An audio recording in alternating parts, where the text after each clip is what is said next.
Duka mendalam disampaikan oleh Menteri Senior Singapura yang mengaku sangat sedih saat tahu kondisi dan keberadaan 53 awak KRI Nanggala belum ditemukan, pasca kapal MV Swift Rescue temukan posisi KRI Nanggala. Menteri Senior Singapura berharap pihak TNI Angkatan Laut dibantu ROV Angkatan Laut Singapura bisa mengidentifikasi posisi di mana 53 awak KRI Nanggala itu berada. Foto KRI Nanggala 402 dan saat tenggelam. Seperti diketahui, rasa belasungkawa ini disampaikan melalui laman Facebook oleh Menteri Senior Singapura Teo Chee Hean. Baginya, sukses MR Swift Rescue yang menemukan posisi KRI Nanggala memang patut diapresiasi, namun pihaknya sedih karena gagal menyelamat 53 awak KRI Nanggala tersebut. Kami berharap 53 awak segera diketahui posisinya, sehingga keluarga mendapatkan kepastian nasib orang yang mereka cintai. Kami mendoakan semua yang korban yang gugur dan khusus keluarga mereka yang ditinggalkan mendapatkan ketabahan, jelasnya. Seperti diketahui, bahwa Singapura mengirim MV Swift Rescue yang dilengkapi kendaraan penjelajah bawah laut, remotely operated vehicle dan fitur canggih lainnya, sukses melacak keberadaan KRI Nanggala. Kapal Angkatan Laut milik Singapura itu, mampu merekam dan mendapatkan citra kamera dan menemukan posisi KRI Nanggala 402 yang tenggelam di 838 meter. Namun, bagaimana kondisi jenazah 53 awak yang sudah dipastikan gugur tersebut?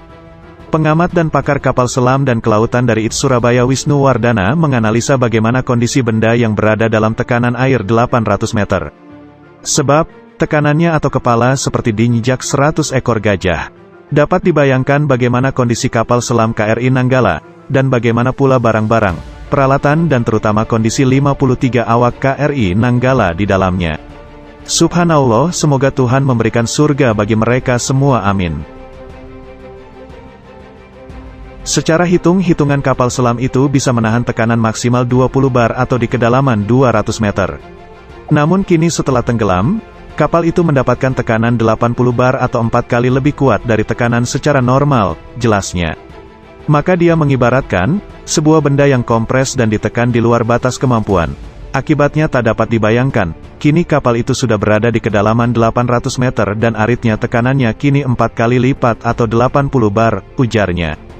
Menurut Wisnu, keretakan dan pecahnya kapal selam KRI Nanggala itu karena memang tekanan air yang mencapai 80 bar itu. Sebab secara teori kapal ini memiliki kemampuan menyelam di kedalaman 200 meter, namun Laut Bali yang kedalamannya mencapai lebih dari 800 meter itu, membuat kapal pecah karena terus ditekan oleh tekanan air tersebut. Sementara itu, Kasal Laksamana Yudo Margono mengatakan, tenggelamnya kapal selam KRI Nanggala bukan karena human error, sebab proses dan prosedur penyelaman sudah benar. Namun, pihaknya tetap akan melakukan investigasi menyeluruh terhadap KRI Nanggala 402 untuk mencegah agar hal ini tidak lagi terjadi. Untuk itu proses evakuasi dan pengangkatan akan segera dilakukan. Tentunya diangkat dan dievakuasi agar tidak sekedar diangkat tetapi untuk investasi menyeluruh, karena kita masih punya kapal selam sejenisnya agar kejadian seperti ini tidak lagi terjadi di masa mendatang, jelasnya seperti dilansir dari Kompas.tv. Seperti diketahui, berdasarkan rekaman citra kamera, kapal selam KRI Nanggala 402 terbelah menjadi 3 bagian, di kedalaman 838 meter, di utara Laut Bali pada Minggu, tanggal 25 April tahun 2021 kemarin. Posisi ditemukan oleh MV Swift Rescue, kapal selam milik Angkatan Laut Singapura. Kapal milik Angkatan Laut Singapura ini memang canggih, sebab dilengkapi dengan seluruh fasilitas, mulai dari fitur-fitur canggih, kapal selam, perahu penyelamat jumbo, hingga kelengkap lainnya. Maka itu, kapal Singapura berhasil melacak keberadaan pasti dari KRI Nanggala. Melansir laman Naval Technology, MV Swift Rescue merupakan submarine support and rescue vessel yang dioperasikan oleh Angkatan Laut Republik Singapura. Seperti diketahui, bahwa kapal selam ini dibangun oleh ST Marine, anak perusahaan dari Singapore Technologies Engineering. Kapal ini mampu melakukan operasi penyelamatan dalam kondisi Seastate 5. Dalam hal ini merupakan laut dalam keadaan oseanografi, di mana kondisi umum permukaan laut bebas di wilayah perairan besar yang tengah bergejolak.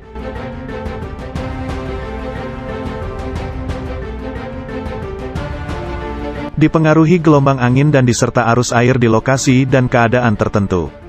Dalam posisi ini, keadaan laut dikarakterisasikan oleh statistik, termasuk tingkat arus, periode, dan spektrum kekuatan. Sehingga keadaan dalam cuaca ekstrem dan berubah-ubah.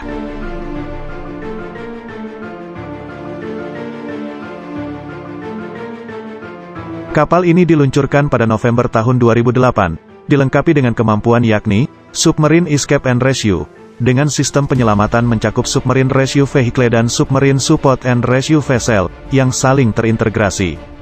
Dikutip dari Ismerlo, Singapura membeli sistem penyelamatan kapal selam dari James Fisher Defence. Kapal ini sepenuhnya dioperasikan oleh perusahaan sipil, First Response Marine Ltd., yang mengumpulkan pemilik kapal MV Swift Rescue dan James Fisher Defence. Sistem beroperasi sepenuhnya sejak awal 2009, adapun MV Swift Rescue dioperasikan oleh Singapore Technology Marine, dengan awak Swire Pacific Offshore. Sementara komando misi dan tim medis disediakan oleh RSN.